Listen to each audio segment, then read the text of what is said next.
Você quer saber como transformar água em vinho?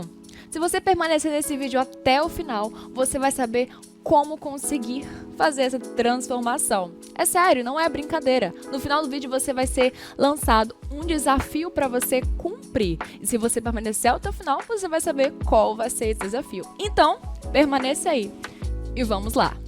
Olá, gente! Bom dia e a paz do Senhor. Sejam todos muito bem-vindos para mais uma aula da EBD da classe do jovem. Sejam todos muito bem-vindos. Eu sei, vocês que já são aí membros matriculados da igreja, já estão aí comentando o que eu estou fazendo aqui. Pois é, eu fui convidada para ministrar essa aula pela nossa querida irmã Cristina. Eu fico muito lisonjeada com este convite, mas fique à vontade aí para colocar a sua presença, o seu nome no chat, tá bom? Deixar um comentário. Você aí que é visitante, seja muito bem-vindo. Nós ficamos muito felizes com a sua presença aqui no nosso meio. Não se esqueça de comentar aí, deixar quem te convidou, como você conheceu esse canal, como você veio parar aqui nesta aula. Fale com a gente aí no chat, a gente quer interagir e conhecer você, ok? Então, voltando aqui para os alunos e alunas matriculados, nós temos algumas informações importantíssimas para deixar. Primeira coisa, você que já colocou a sua presença no chat ou nos comentários também, né? O seu nome, aí o seu comentário. Não esqueçam, todo mundo, de curtir o vídeo, de compartilhar o vídeo, de comentar também no vídeo. Por quê? Porque todas as aulas, os professores sempre falam isso com a gente. Porque é de extrema importância. Quando nós curtimos o vídeo, compartilhamos, visualizamos e comentamos, o YouTube entende que este vídeo vai ser mais recomendado para as pessoas. Tem vezes que a gente está no YouTube, às vezes que a gente está percorrendo, né, aparece um vídeo para a gente que a gente nem pesquisou. Mas por quê? Porque o YouTube recomenda, baseado em vários dados, para que a gente assista esse vídeo. Então, imagine só, você aí que fala, que quer divulgar a palavra de Deus, você pode ser um missionário sem sair de casa. Você apenas curtindo, visualizando, comentando e compartilhando. Então, faz isso. Ou faz isso agora, ou faz no final da aula, comenta no vídeo, compartilha, curte, assiste tudo por completo, para que este vídeo chegue a muitas e muitas pessoas. Afinal, existem muitas pessoas necessitadas da palavra de Deus. Então, faça sua parte. Vamos lá? Hoje eu quero deixar para vocês aqui, você que talvez está chegando agora, que é um visitante também, nós estamos estudando nesse trimestre essa revistinha aqui, Jesus, o Filho de Deus. Nós vamos tratar basicamente sobre o livro de João, o Evangelho segundo João. Então, nós já estudamos as duas primeiras lições. Nós falamos sobre um plano geral de como funciona essa escrita, esse livro de João. Na segunda lição, a gente falou sobre aquele que foi o precursor, João Batista, aquele que testemunhou de Jesus. E esse João Batista, como nós sabemos, não é o mesmo que escreveu o livro, né? É totalmente diferente. Este que escreveu o livro é o apóstolo João, um dos discípulos de Jesus. Na terceira lição, que é a lição de hoje, nós vamos falar sobre o primeiro sinal. Vocês perceberam que eu fiz uma coisa no início da aula, e isso vocês vão ficar sabendo porque é somente no final da aula, tem que acompanhar até o final. Mas na lição de hoje, a gente vai falar sobre o primeiro sinal, que é a transformação da água em vinho. E, particularmente, existem coisas maravilhosas e coisas, assim, detalhes que o apóstolo João deixou para a gente aqui, enfatizado para que a gente possa entender melhor sobre essa passagem, o porquê desse ser o primeiro sinal de Jesus. Então, para começar, já que a gente já falou o título da lição, vamos ler, então, o nosso texto principal, que é o nosso textuário, o texto de ouro da lição. E esse texto de ouro está lá em João capítulo 2. Então, a nossa base bíblica hoje está em João capítulo 2. Então, é importante que a gente, além de deixar a revista aberta, nós que já temos a revista, também deixemos a nossa Bíblia aberta lá no capítulo 2 do Evangelho segundo João. Acompanhe comigo, você aí que tem a sua revista ou uma Bíblia, João capítulo 2, verso 11, que diz o seguinte: Jesus principiou assim os seus sinais em Caná da Galileia e manifestou a sua glória, e os seus discípulos creram nele. Que trecho importante, mas vamos falar melhor depois no decorrer desta lição. Então, para que a gente possa seguir adiante, para que o Espírito Santo venha falar o nosso coração, vamos fazer uma oração de início? Antes de nós lermos o texto bíblico de hoje. Vamos lá, então ore comigo de onde você está, da sua casa. Ore comigo aí. Senhor meu Deus, nós te agradecemos por mais esta oportunidade que o Senhor deu a cada um de nós, de estarmos reunidos mais uma vez, Senhor Deus, em torno de Tua palavra. Talvez cada um está no seu lar, alguns estão juntos, Senhor Deus, mas de maneira, Senhor Deus, que todos nós estamos na expectativa de aprendermos mais de Ti. Então, mais uma vez nós te pedimos, derrama mais uma vez da porção da Tua palavra sobre nós. Que o Senhor possa abrir os nossos olhos espirituais, os nossos ouvidos espirituais e o nosso coração, para que possamos aprender e praticar aquilo que o Senhor quer nos ensinar nesta manhã. Que não seja, Senhor Deus, a minha boca que esteja falando, mas que o Teu Santo Espírito conduza todas as coisas, para que possamos testemunhar que Jesus Cristo, de fato, é o Filho de Deus. Oh, Senhor Deus, esteja presente com todos nós neste dia. Em nome de Jesus.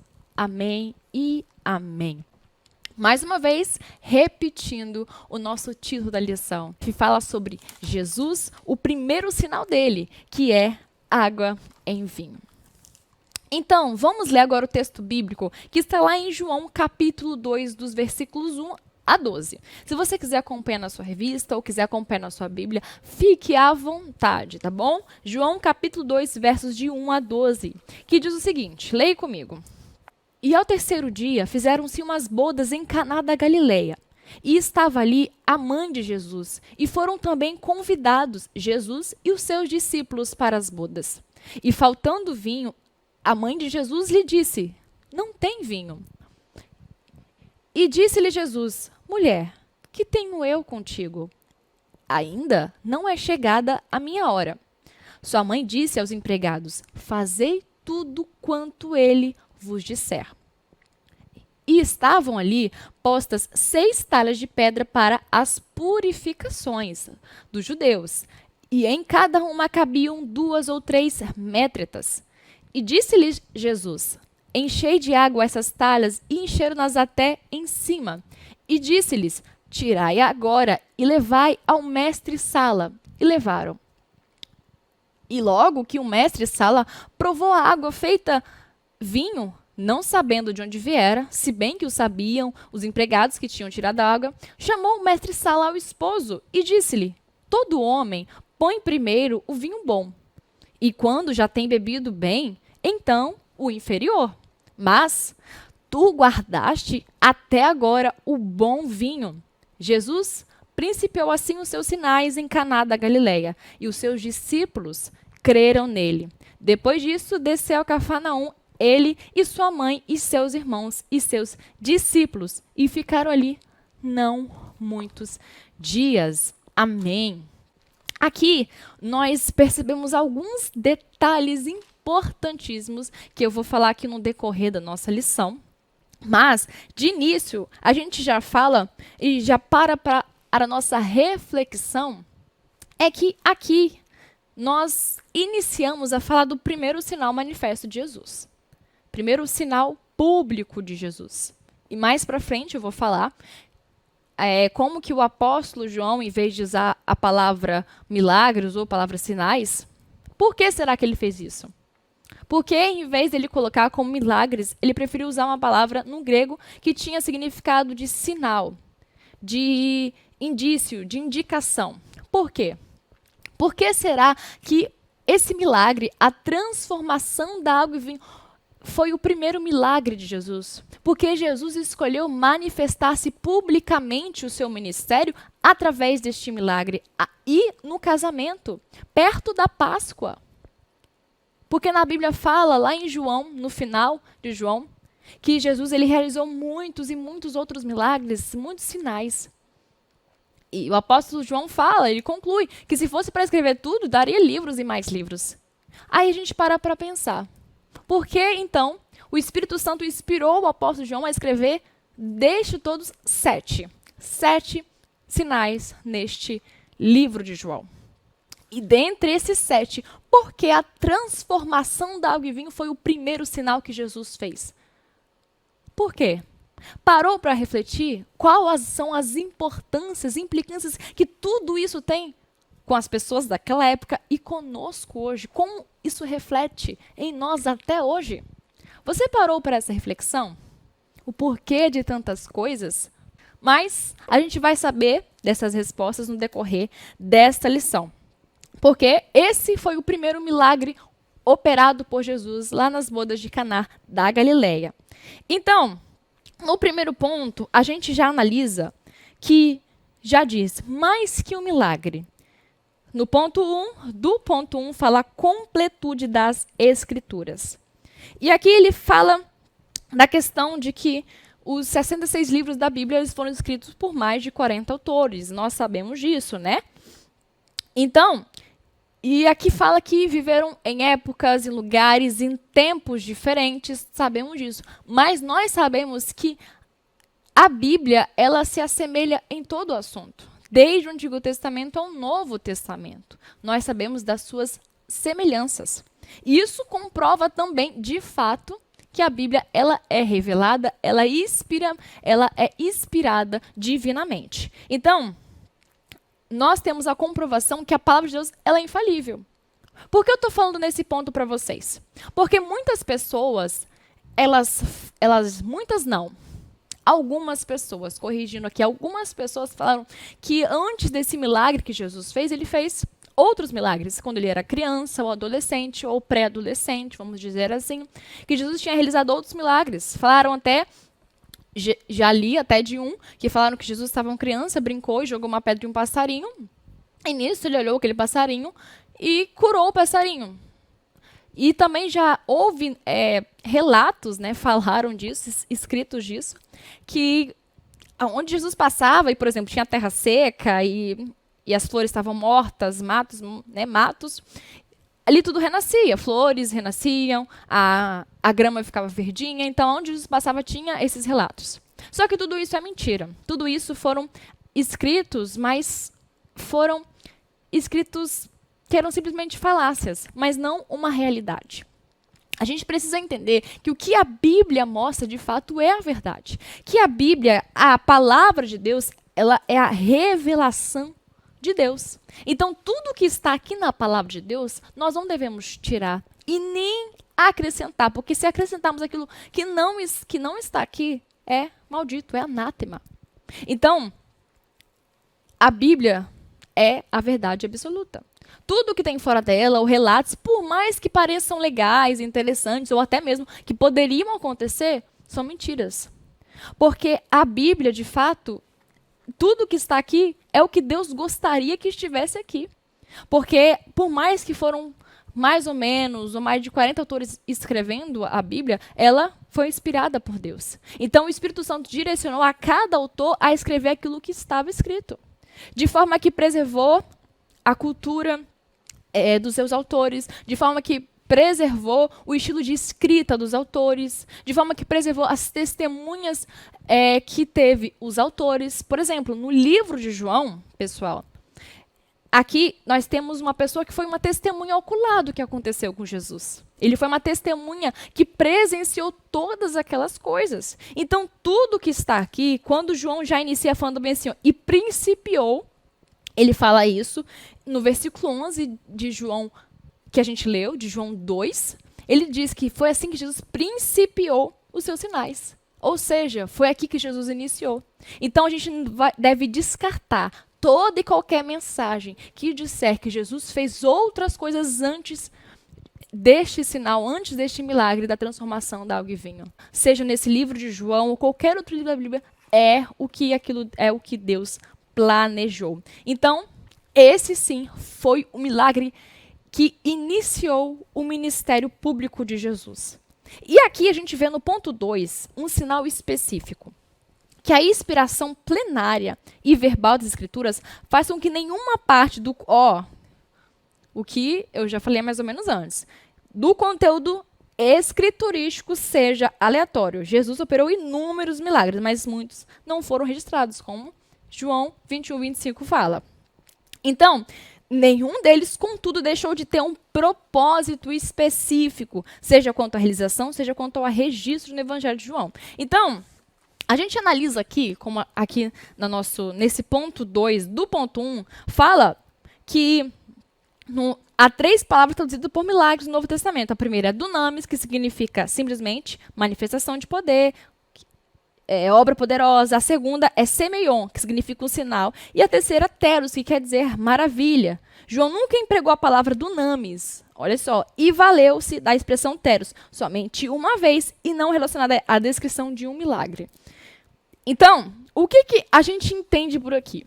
Por que João escolheu usar a palavra semeion para caracterizar esses milagres de Jesus como sinal, como marca, como provação, como indicação, como indício? Porque aquilo estava mostrando que aquilo onde Jesus passava e realizava esses sinais apontava para um propósito maior. Apontava para uma outra coisa. Então, era um sinal. Era um sinal que apontava para um lugar. A gente sabe, como nós estudamos a lição 1 e lição 2, que foi repetido nessas 2 lições, que o propósito principal do livro de João é revelar Jesus Cristo como Filho de Deus, como alguém que é um ser divino, alguém que possui a plenitude divina em si. Então, nesse livro vai rodear esses propósitos de caracterizar e de mostrar e revelar aos leitores, às pessoas daquela época, que Jesus sim é o Cristo, o Filho de Deus. Então, o sinal que Jesus fazia não era simplesmente para olhar o milagre, não era simplesmente para nós admirarmos o que estava acontecendo, como aqui no João fala, a transformação do água em vinho, aquele que ressuscita, ou os outros milagres que Jesus faz neste livro. Aqui não está para a gente admirar apenas o poder de Jesus, mas para a gente entender quem Ele é, para nós entendermos o seu propósito neste mundo e o porquê dele veio aqui, como Filho de Deus, como enviado de Deus. Então, aqui mostra, no ponto 3, a divindade sendo revelada. Eu acabei de dizer que a relevância... O que eu acabei de dizer é mais ou menos o que esse ponto 3 está dizendo. Que aqui mostra a marca, a prova, a indicação, que significa o semeion, que o apóstolo João sempre usava. Então, por isso, vou repetir, diz que o milagre realizado em Caná, assim como o seu registro, teve como finalidade especial revelar a divindade de Jesus, distinguindo de todos os demais homens. Então, nos outros evangelhos, que a gente chama de sinóticos, nós temos aquelas similaridades. Só que aqui, no Evangelho de João, nós temos, de fato, coisas que são mais únicas neste Evangelho. Principalmente porque queria revelar a divindade de Jesus. Nos outros, um queria revelar Jesus como prometido, como Messias, no outro, Jesus como servo, e no outro, Jesus como filho do homem. Mas aqui queria mostrar algo que os judeus não estavam acostumados, e tanto é que ele foi chamado de blasfemo pelos líderes judeus religiosos daquela época.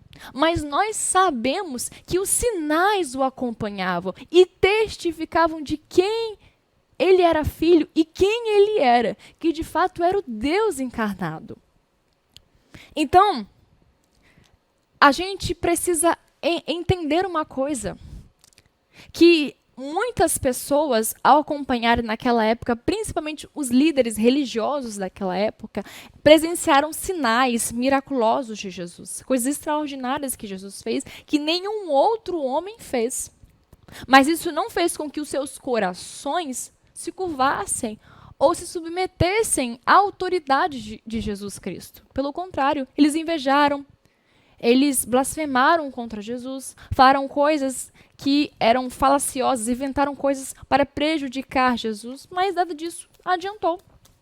Pois o testemunho de Jesus era perfeito. E as pessoas sabiam quem era Jesus, que de fato era o Messias, o prometido. E a gente pensa para os lados de hoje. Muitas vezes as pessoas esperam sinais para testemunhar de Jesus. Mas o sinal, ele só vai apontar para Jesus Cristo.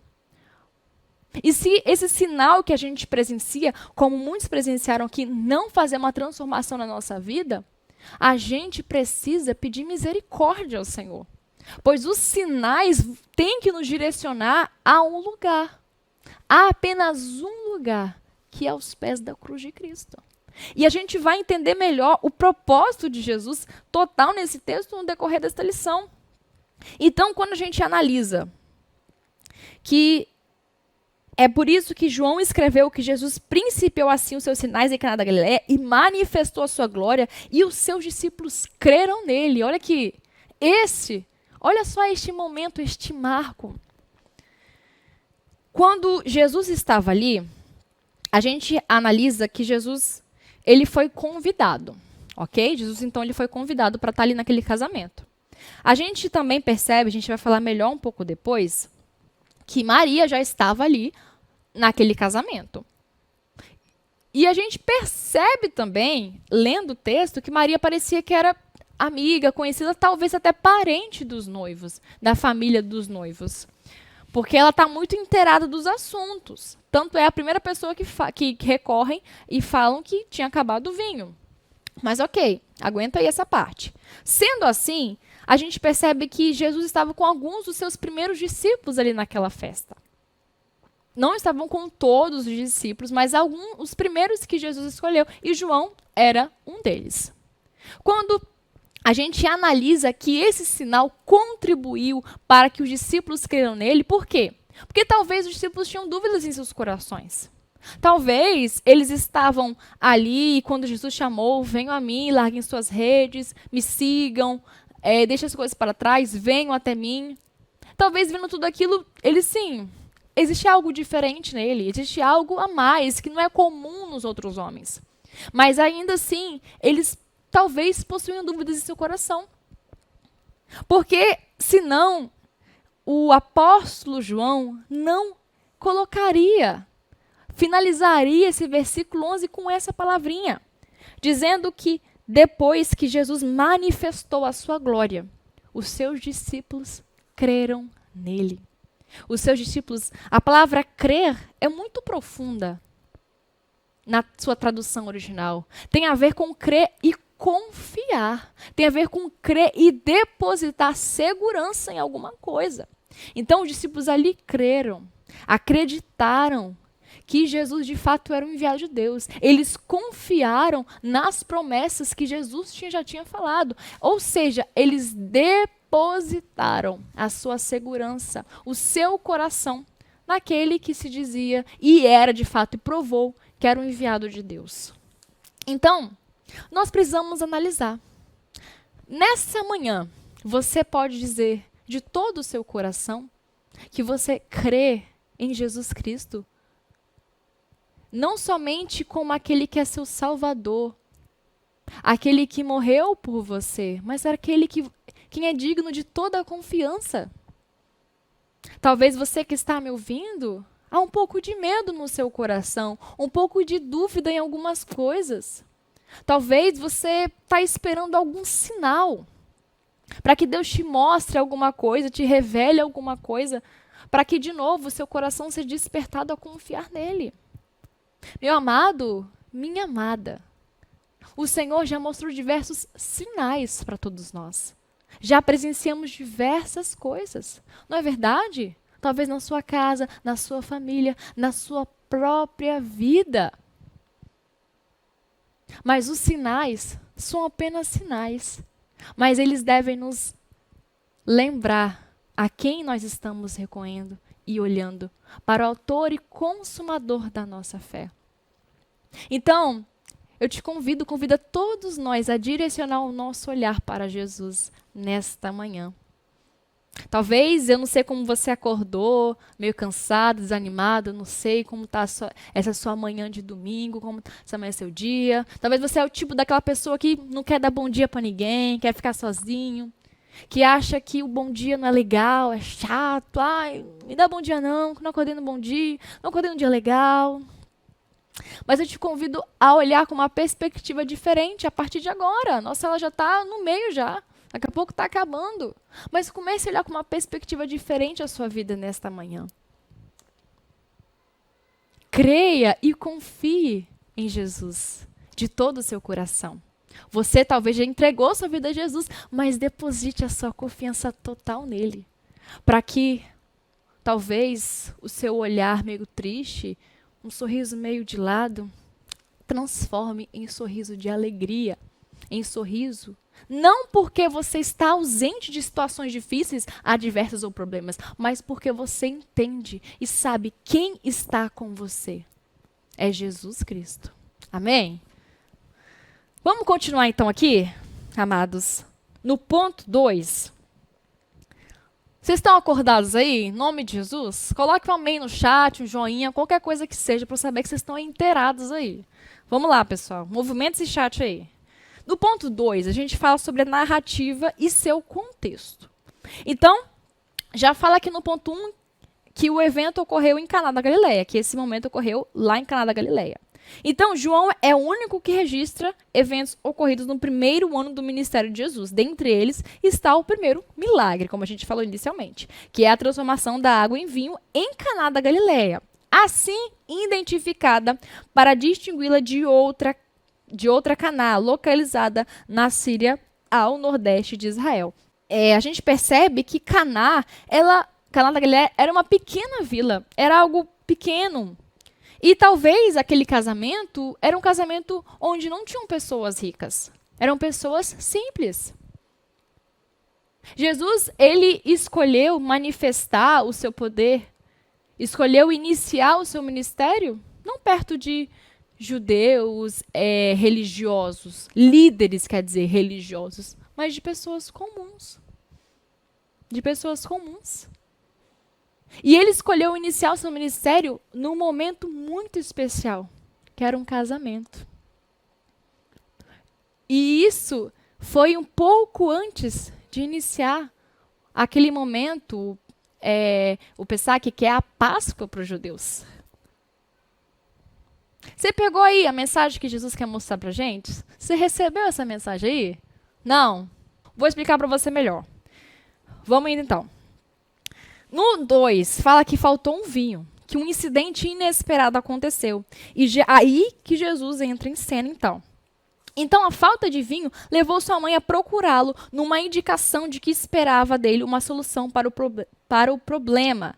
Então, aqui nós vemos uma situação muito interessante. Primeira coisa, Maria recebeu a notícia que tinha um problema. É verdade? É verdade. Foi avisada. E isso talvez nos testifica aqui, como eu falei inicialmente da aula, que talvez ela era amiga íntima dos noivos, ou que talvez ela era parente da família dos noivos. Por quê? Porque a primeira notícia de que acabou o vinho foi dada para ela. Não foi falada ao mestre Sala, aquela pessoa que cuidava da organização do evento. Aquela pessoa que conhecia de vinho. Não, mas foi falada para Maria.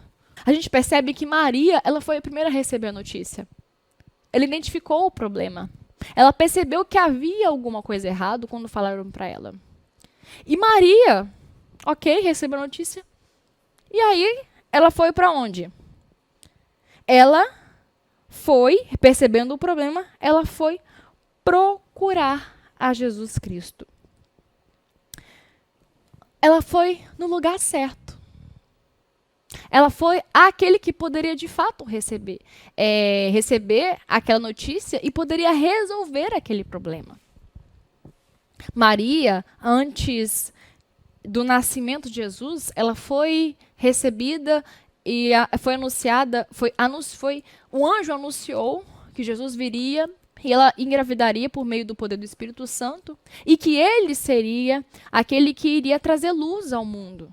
Ele seria o Messias, o enviado de Deus, o Filho de Deus. Maria estava ciente disso, tanto é que ela faz um cântico, que ela se coloca como serva de Jesus. E ela sabia de sua posição aqui neste momento. Então ela foi lá, a seu filho, a Jesus Cristo, como serva, e foi procurar a Jesus para que o problema seja resolvido. Talvez você que está me ouvindo percebe que há algumas adversidades acontecendo na sua vida. E a gente sabe que acontece, gente, porque a vida do crente, a vida do cristão, não é um mar de rosas. A gente sabe, e Jesus já nos avisou, que no mundo nós teríamos aflições e teríamos problemas. Nós estamos conscientes disso. Que na vida do cristão há essas diversidades e problemas. Há todas essas coisas.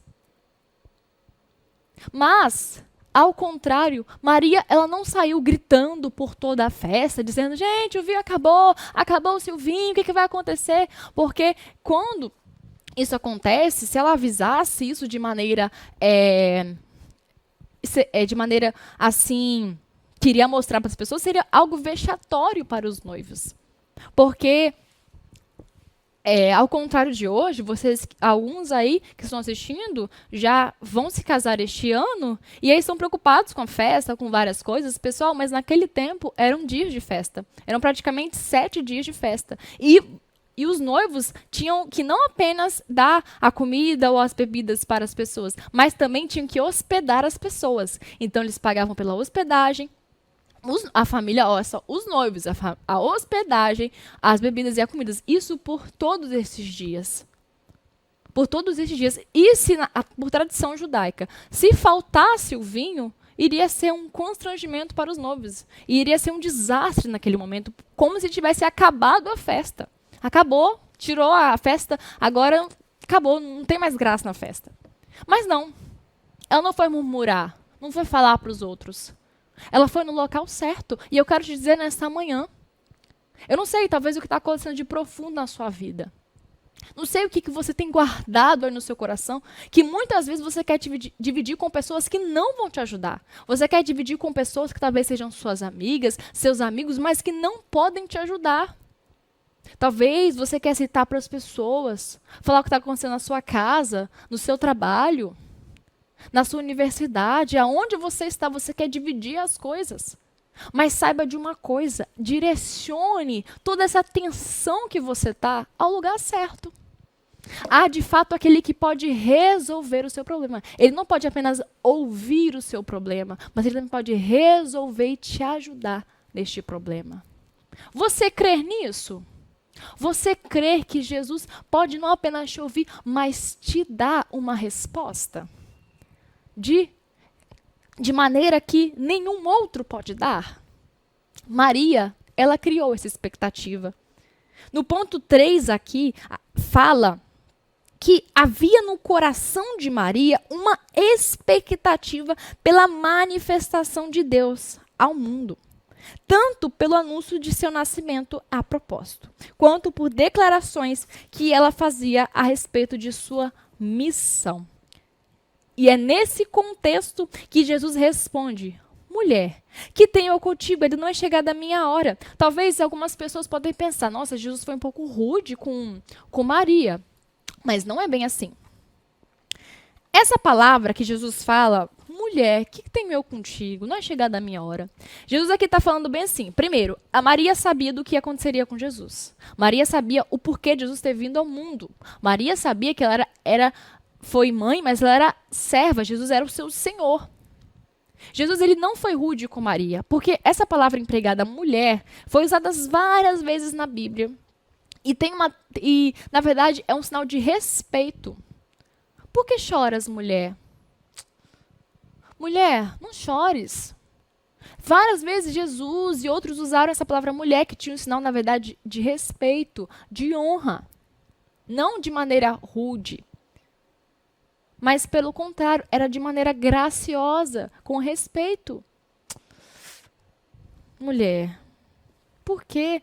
Por que agora? Ele fala assim, ainda não é chegada a minha hora. Por quê? Porque como ali, se Jesus manifestasse o que Maria estava criando, a expectativa, não. Jesus vai chegar uma hora que ele vai se manifestar. Ele vai mostrar para todo mundo que ele é o Messias prometido.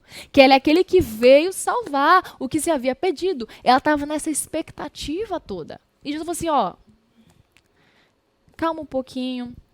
porque não chegou a minha hora ainda que eu vou me manifestar. Porque aqui iria principiar o momento que Jesus iria ser morto, crucificado. Não tinha chegado o momento, tinha que acontecer outras coisas para que esse momento chegasse. Então, ela ouvindo aquilo, entendeu? Sabendo que Jesus, de fato, porque a ligação deles não eram de mãe e filho, mas era mais do que isso, era espiritual. Pois naquele momento ela entendeu mais ainda que Jesus era o Senhor da vida dela. Ele era o Filho de Deus. Então, o que confirma, como diz a nossa revista, o que ela fala aos empregados. Fazei tudo quanto ele vos disser. Fazei tudo quanto ele vos disser. Nesse sentido, nós somos todos marianos. Brincadeiras à parte, por que eu estou falando isso? Porque ela falou algo que é de extrema importância, que todos nós precisamos seguir e falar e pronunciar. Fazei tudo quanto ele vos disser. Fazei tudo quanto Jesus vos disser.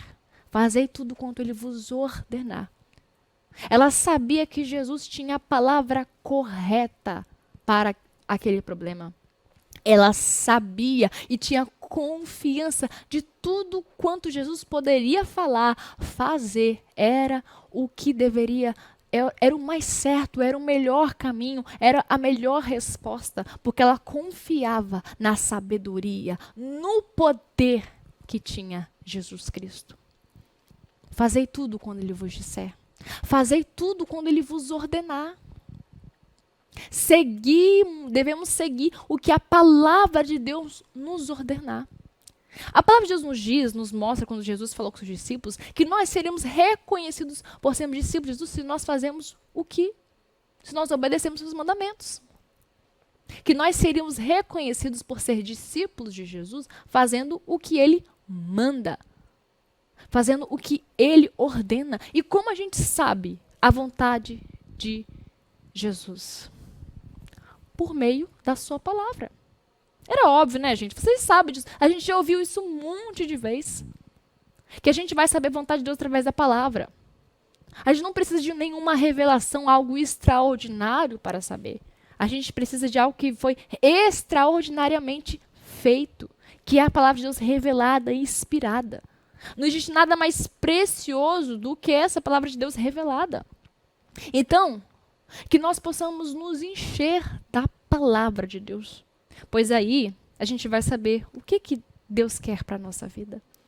A gente vai ser direcionado por Ele. E vamos saber e não vamos ficar com dúvida. O que eu vou fazer agora? Qual o caminho que eu vou traçar? Qual resposta que eu vou dar? Como eu vou lidar com essa situação? Como eu vou lidar com a tentação? Lembrando, pessoal, como que Jesus lidou com a tentação no deserto? Como? Respostinha básica, né? Qualquer criança sabe disso, qualquer criança já ouviu essa história. Por meio da palavra de Deus. Jesus combateu o diabo, a tentação por meio da palavra dele, por meio da sua própria palavra. E como que a gente acha que vai saber a vontade de Deus? Como que a gente acha que vai poder fazer aquilo que agrada a Deus se a gente não for cheio da palavra de Deus? Quando a palavra de Deus nos diz bem assim, e foi o próprio João que escreveu, mas não foi no livro, foi uma carta. Ele escreveu bem assim: filhinhos, jovens, sois fortes. Sois fortes. Vocês já venceram o maligno. Mas sabe o que ele fala depois? Porque em vós habita a palavra de Deus. Jovens, nós somos chamados de fortes, não por causa da nossa idade, nosso vigor, nem nada disso não. Mas é porque a gente deve ser cheio da palavra de Deus. E a gente vai saber qual é a vontade de Deus para a nossa vida. Então, a gente vai poder saber.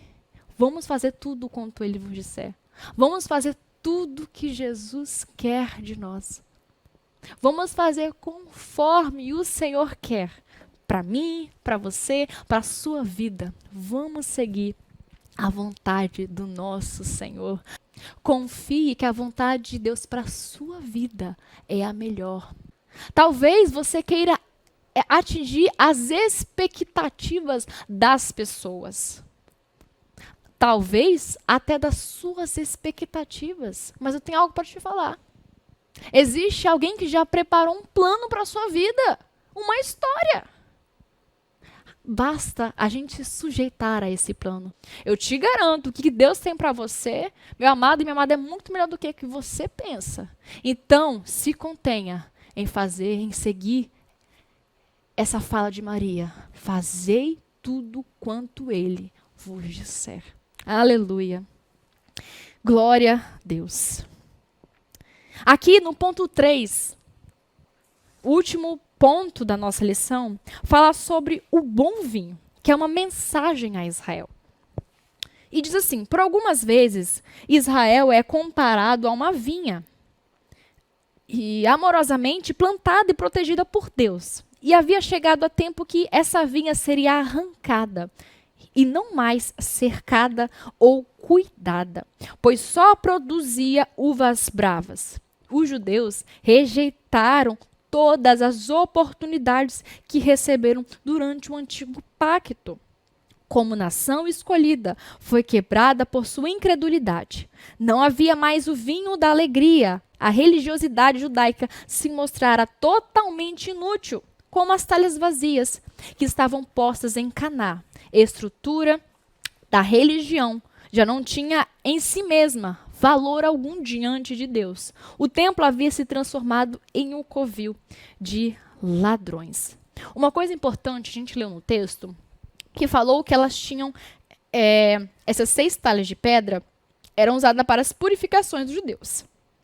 Outra coisa importante que João nos deixa é que cada um cabia 2 ou 3 métratas. O que seriam isso? São medidas que eles usavam. Então, aqui, o sentido seria que em cada um desses jarros de pedra, caberiam de 68 a 102 litros de água. E o mais importante é que esses jarros eram usados para as purificações dos judeus. Como assim? O que acontecia aqui? É que, ao os convidados chegarem, esses jarros deviam estar cheios de água. E os judeus tinham tradição de limpar as suas mãos e os seus pés. Ou seja, era como se fosse uma purificação externa. Então, eles purificavam, né, de maneira externa as suas mãos e seus pés. E tendo isso purificado, era considerado o quê? Puro, né? Então, só que quando Jesus ele estava ali e ouviu aquele problema que não tinha mais vinho na festa, tinha acabado o vinho para o casamento, a gente percebe uma coisa muito interessante. Que aquelas talhas, aqueles jarros, estavam todas vazias. Isso nos diz algo muito importante.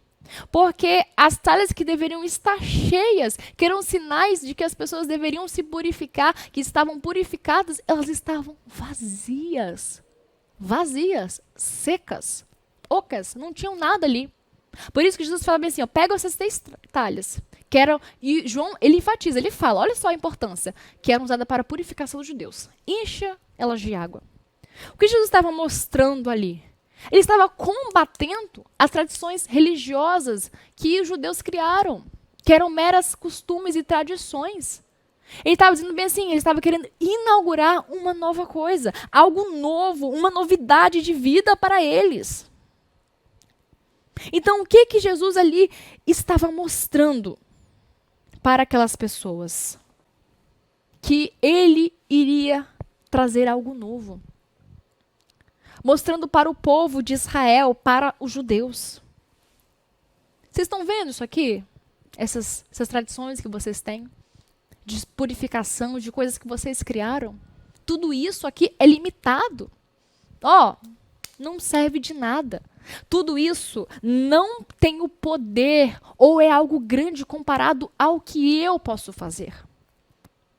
Isso aqui é limitado, não atinge de fato o interior do homem. Isso aqui não muda o homem, não purifica o homem. Mas eu tenho uma novidade para vocês, povo de Israel. Judeus, eu trago algo novo para vocês.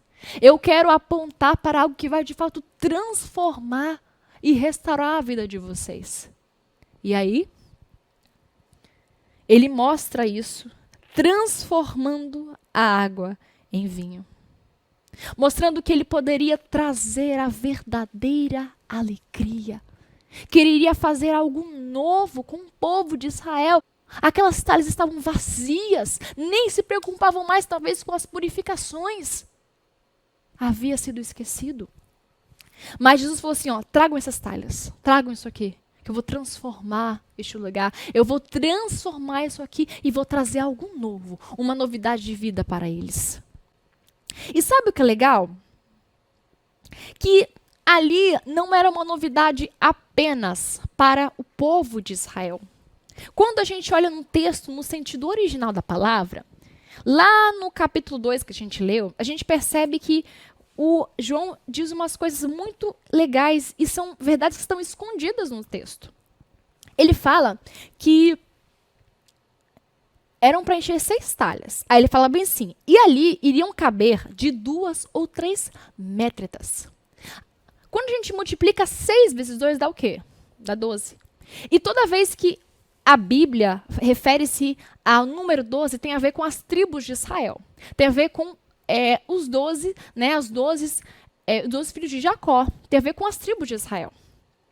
Mas quando a gente vai multiplicar de 6, e 6 vezes 3 tem a ver com 18. E quando a gente analisa que o número 6 na Bíblia, tem a ver com, toda vez com o homem imperfeito, tem a ver com o homem, com Adão, com a natureza de Adão. Porque a gente analisa que o número 7 é o número da perfeição na Bíblia, mas o número 6 tem a ver com um número que não é perfeito, né? Que é Adão, o número do homem. E quando a gente percebe e junta todos esses pontos, olha só. Primeiro, é isso que Deus quer fazer. É isso que Jesus quer fazer. Essa novidade de vida, esse milagre, essa transformação, esse renovo, essa nova mensagem, essa nova boa nova, não é apenas para o povo de Israel. De fato, ele veio restaurar a Israel, trazer uma novidade de vida, mas não é somente para eles, mas é para os gentios. Nós fomos atingidos por esta verdade. Nós fomos atingidos por esse milagre, por este sinal. Nós, até hoje, refletimos o sinal que Deus fez, que Jesus fez, há anos, há anos. E assim como Jesus, o João colocou ali, o Espírito Santo direcionando todas as coisas, colocando aquelas 6 talhas. E Jesus ali querendo refletir algo muito mais espiritual do que simplesmente um ato miraculoso. E estamos aqui, tá vendo que eu estou fazendo com essas 6 talhas? É isso que eu quero fazer com o homem. Eu quero transformar aquilo que era seco, vazio, e eu quero transformar e remir este homem com meu precioso sangue. Afinal, a transformação da água e vinho refletia sobre a morte e ressurreição de Jesus Cristo. O que viria a acontecer, o que estava por vir. Ali estava se mostrando. Então, a gente percebe que depois do casamento, estava se iniciando o período da Páscoa. E foi o mesmo período, a Páscoa, que Jesus morreu. Foi este mesmo período. E a gente percebe também, olha só que profundidade nesse texto. A gente percebe que quando a gente inicia o versículo 1, e ao terceiro dia, olha só, fizeram-se umas bodas em Caná da Galileia. Quando a gente vai lá para João, capítulo no finalzinho do 2, e depois segue em diante, que é o período da Páscoa, a gente percebe uma coisa que também faz referência ao terceiro dia. O que isso tem a ver? Mostra que ao terceiro dia Jesus Cristo iria ressuscitar. Então, todas essas coisinhas escondidas no texto só, pessoal. Olha a riqueza de detalhes, olha a perfeição de Deus ao nos mostrar esse ensino e usar o apóstolo João a escrever. Olha como Jesus foi magnífico em cada detalhe que ele deixou para nós. Que coisa maravilhosa. em nos mostrar o seu poder redentivo, o seu propósito de ser o enviado de Deus. E trazer vida aos que estão mortos. E em trazer um renovo àqueles que estão já caídos, vazios. É isso que Jesus veio fazer. E no ponto 2 fala assim, quando o vinho acaba, que diz, além do propósito de revelar a divindade de Cristo e ser uma mensagem para Israel, esse texto sagrado tem também para nós uma mensagem eloquente. Através dele podemos refletir sobre o sério perigo que corremos de nos envolver em práticas litúrgicas frias. Enquanto ficamos embebidos por, entre aspas, vinhos desse mundo, ou seja, fontes de alegrias mundanas, aprazíveis aos nossos próprios desejos. Em situações assim, Jesus está no recinto, mas a alegria que nutrimos não vem dele. Resta somente uma saída. Esse vinho mundano, entre aspas, precisa acabar. Eu esqueci de falar uma coisa muito importante, que talvez alguns de nós tenhamos dúvida. Sobre se esse vinho que Jesus assim transformou era alcoólico. Não. Já digo por vez, não era alcoólico.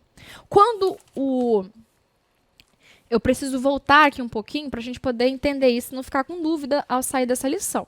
Quando a gente analisa que o mestre Sala, aquele que foi o primeiro, aquele que conhecia de vinho, o que sabia como é que era vinho, provou aquele vinho, ele diz que aquela bebida era melhor. Foi colocado o vinho bom, o melhor vinho. E quando a gente vê na tradução original, fala que o vinho era puro. Na Bíblia, ela não tem variações de vinho, digamos assim, de alguns tipos de palavras. Mas é usada vinho para tudo, essa palavra. Mas quando a gente analisa no texto, à medida que o mestre Sala fala, não tem a ver com o seu teor alcoólico, tem a ver com a pureza daquela bebida. Porque os judeus, tradicionalmente, eles diluíam o suco de uva, o vinho, em água. Então era uma coisa que era diluída. Não é como nós conhecemos hoje, era algo diluído. E fora que isso aqui estava para acontecer o período da Páscoa, onde eles não se alimentavam de coisas fermentadas, nem de pão, nem de nada fermentado. Então não tinha como os judeus ali naquela festa de casamento tomar e se apropriar de coisas que eram fermentadas, como o vinho, né, que tem a ver fermentado, tem a ver com álcool. Mas o que Jesus fez foi, na verdade, como se tivesse acabar de sair aquelas uvas espremidas, como se fosse um suco de uva muito bom, muito bem feito, muito puro. Os costumes que eles tinham para fazer vinhos eles colocavam no lagar e pisavam nas uvas. E muitas vezes saíam alguns grãos, saíam propriedades que não eram para sair nas suas bebidas, mas ali o de Jesus foi uma bebida perfeita. E por costume que eles tinham, era de oferecer primeiro o melhor e ia diminuindo, até por último oferecendo, até no final da festa, oferecer aqueles inferiores, né, a bebida inferior. Mas não. O mestre Sala ficou surpreso e falou assim, como assim? Vocês ofereceram agora o melhor vinho, a melhor bebida? Esse aqui é o melhor, é de fato vinho bom. E aqui está mostrando que quem pode oferecer o vinho bom é somente Jesus. Mas, pessoal, essa bebida, mais uma vez repito, não era alcoólica, tá bom? Não tinha como ser alcoólica por conta do tempo, não tinha tempo de fermentação. Segundo, que no tempo que eles estavam não deveriam beber coisas fermentadas. Terceiro, a gente já analisa aqui que Deus dá várias sentenças para aqueles que se embriagam. Então não tinha como Jesus oferecer algo que poderia embriagá-los também. Talvez você está assim, tá bom, mas Amanda, o apóstolo Paulo, ele fala com Timóteo que ele deve ingerir vinho por conta das constantes dores no estômago que ele tinha. Quando a gente vai falar certas coisas, a gente precisa olhar o contexto da época e as palavras que são empregadas no texto. A gente sabe que a Bíblia original, parte foi escrita em grego, parte foi escrita em hebraico. Então, quando o apóstolo Paulo fala lá com Timóteo, na carta ao Timóteo, ele usa uma palavra chamada oinos, que na sua tradução original não tem a ver nem com bebida fermentada e nem com bebida não fermentada. Para nós, fica assim implícito. Não fica algo explícito dizer que é fermentada ou não. Mas ali também a gente tem que olhar o contexto da época. Timóteo, ele estava em Éfeso. Em Éfeso, ou em qualquer outro lugar da época, principalmente em Éfeso, as águas não eram purificadas. Não tinha água potável. E as águas de Éfeso eram faladas que eram águas que tinham muitos problemas. E as pessoas que tomavam causavam problemas nos seus estômagos, no seu organismo. Então Paulo estava mostrando ali mais como algo para profilaxia. Que é isso? São medidas médicas para a questão de higiene, para preservar, né, o seu organismo. E por isso que eles tinham que misturar aquilo com água. Mas não foi algo que o apóstolo Paulo indicou para que ele bebesse e ficasse. Não. Era simplesmente para profilaxia. E a gente sabe que todas as vezes, eu preciso deixar essa ênfase aqui para nós, para que a gente às vezes escuta em alguns outros lugares, em alguns outros rebanhos, a gente precisa escutar tudo que eu estou dizendo aqui, o nosso pastor, já também confirmou e já ensinou o que nós estamos aprendendo. E tudo que eu estou falando aqui são baseados em estudos, pessoal. Não é o que eu achei, não é o que eu estou falando, mas são baseados em livros. Livros de teólogos, de historiadores, de várias coisas. Então, quando a Bíblia mostra algum momento em que pessoas ingeriram álcool, ingeriram vinho, ocorreram tragédias. Nós vemos Noé, o constrangimento que causou. Ló, suas filhas o embebedaram. O que aconteceu naquele momento gerou problemas até hoje para Israel. Guerras, divisões, até hoje. Todas as vezes na Bíblia que a gente vê, e como principalmente também cultos pagãos. Eu já conversei com várias pessoas que tiveram problemas com bebidas alcoólicas e todas elas falaram a mesma coisa. Basta você tomar um pouquinho, como muitos falam, até crentes falam assim. Alguns crentes falam, só um problema, bebe de maneira social, só um pouquinho, não tem problema nenhum. Mas todas elas que tiveram esses problemas, elas falaram, todas as vezes, os meus problemas no casamento, os problemas com o relacionamento com Deus começou depois que eu comecei a beber socialmente, com amigos da igreja. Isso é muito sério, pessoal. Pessoas que ingeriam um pouquinho ficaram viciadas e disseram, as piores coisas que eu já fiz foram por causa da bebida. Eu não indico para ninguém. Pela graça de Deus, essas pessoas foram transformadas, mas muitas delas se perderam. Então, a gente tem que estar ciente. E em vez da gente se embebedar por coisas do mundo, talvez por conta de colocar como desculpa a nossa liberdade cristã, eu prefiro me abster daquilo que não vai me edificar. Deus, ele tolerou muitas coisas que os judeus fizeram. Não é que ele proibiu, não faça, não faça. Ele tolerou. Ele tolerou que ingerissem bebidas e tudo mais. Mas isso não é uma coisa que Deus fala assim, faça isso, faça aquilo. Mas pelo contrário, a Bíblia toda fala de uma mensagem. Buscai a santificação. Buscai se encher do Espírito Santo. Como o nosso terceiro ponto finaliza. Buscai se encher do Espírito Santo. O mundo e tudo que o mundo oferece é passageiro. Tudo que o mundo oferece passa. As coisas que o mundo pode nos oferecer são passageiros. Não são plenos. São coisas que rápido vai o desejo, como água salgada. O pecado é assim. Quanto mais você bebe, mais sede dá, porque a água salgada não é feita para nós bebermos. E por mais que existem prazeres no mundo que podem talvez dar uma satisfação, mas isso aqui rápido passa. Rápido passa, passa sim. Depois a gente vai querer mais e mais e mais e nunca vai ser o suficiente, vai virar esse ciclo e ainda o vazio vai permanecer.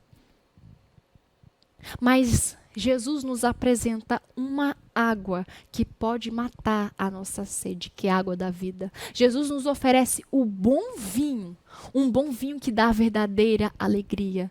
Jesus nos oferece um milagre que vai transformar as nossas vidas, pois nele, como diz Salmos, em Deus há delícias perpétuas, há delícias que não têm fim, há alegrias completas.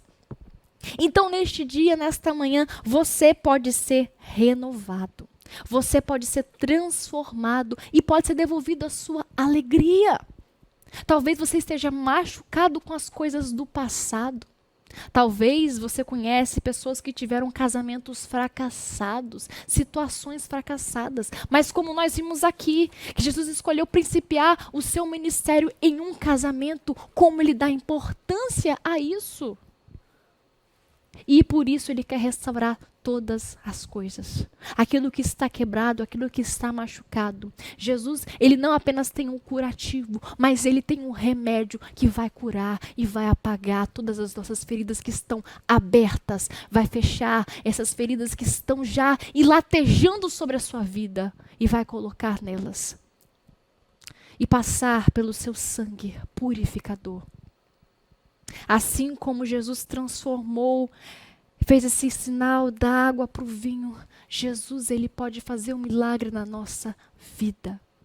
E agora, nós podemos estar com ele e testemunhar de fato que Jesus é o Filho de Deus.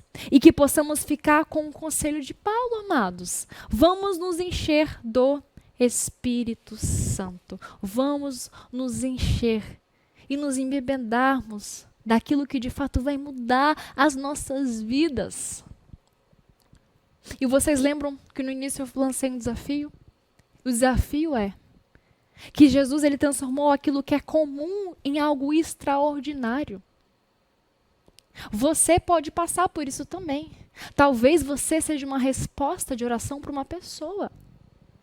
Quantas vezes eu já mandei uma mensagem, eu estava orando a Deus e Deus me falou que eu precisava conversar com uma pessoa, lancei uma mensagem, foi algo comum, uma mensagem, uma ligação, mas foi o suficiente para a pessoa dizer, eu estava esperando uma resposta de Deus. A resposta que Deus deu a você pode mudar uma situação da minha vida. Meu amado, minha amada, você pode fazer com aquilo que é comum em algo extraordinário na vida de alguém. O desafio é esse para você, para nós neste dia. Lance a semente do Evangelho. Lance esta palavra para quem está precisando. Crie essa expectativa como Maria, de mostrar para todo mundo que Jesus é o Filho de Deus. Que você nessa manhã tem essa expectativa de mostrar e declarar para todo mundo de quem você pertence. Quem Jesus é? Jesus é o Filho de Deus, o Messias prometido. Ele é o meu Senhor, o meu amado. É Ele quem aguardo e Ele quem pode transformar todas as vidas. Aleluia! Que você creia nessa mensagem e testemunhe dessa mensagem. Lance aquilo que é comum e transforme a vida de alguém de maneira extraordinária por meio da mensagem que há em você, meu amado. Vamos orar neste dia? Já está aparecendo aí os dados bancários para você ofertar. Oferte ao Senhor com muita graça, com todo o seu coração. E dê a Ele o seu melhor. Não deixe de ofertar e contribuir na casa de Deus. Não deixe de ser o abençoador. Você será muito mais abençoado. Vamos orar? E eu convido você a orar comigo. Talvez você que está aí ouviu essa mensagem.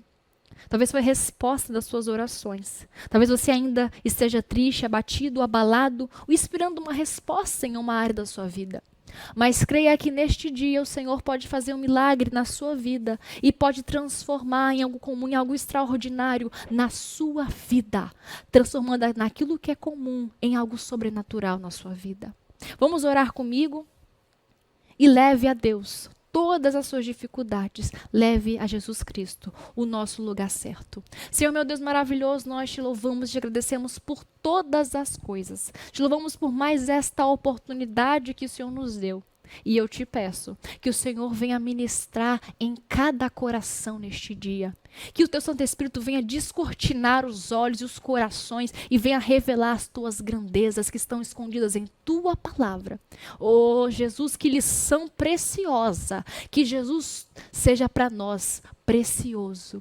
Que Jesus seja para nós o nosso maior amado, a quem esperamos e aguardamos e a quem testemunhamos com a nossa vida e com as nossas palavras. Nos ajude mais uma vez, Senhor Deus, em tudo e traga os teus milagres milagres e as tuas bênçãos sobre a vida de cada um que está assistindo esta aula, seja visitante, seja aluno, seja irmão, seja irmã, cada um faça o teu mover sobrenatural na vida de todos nós, que possamos contar testemunhos das coisas que o Senhor tem feito, Senhor Deus, e que possamos refletir a Cristo por meio dos nossos atos. Oh, Senhor, que possamos aguardar a volta do nosso maior amado Jesus. Em nome de Jesus. Amém e amém.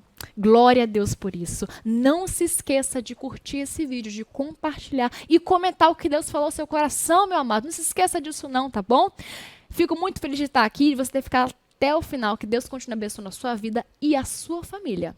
Tchau, tchau.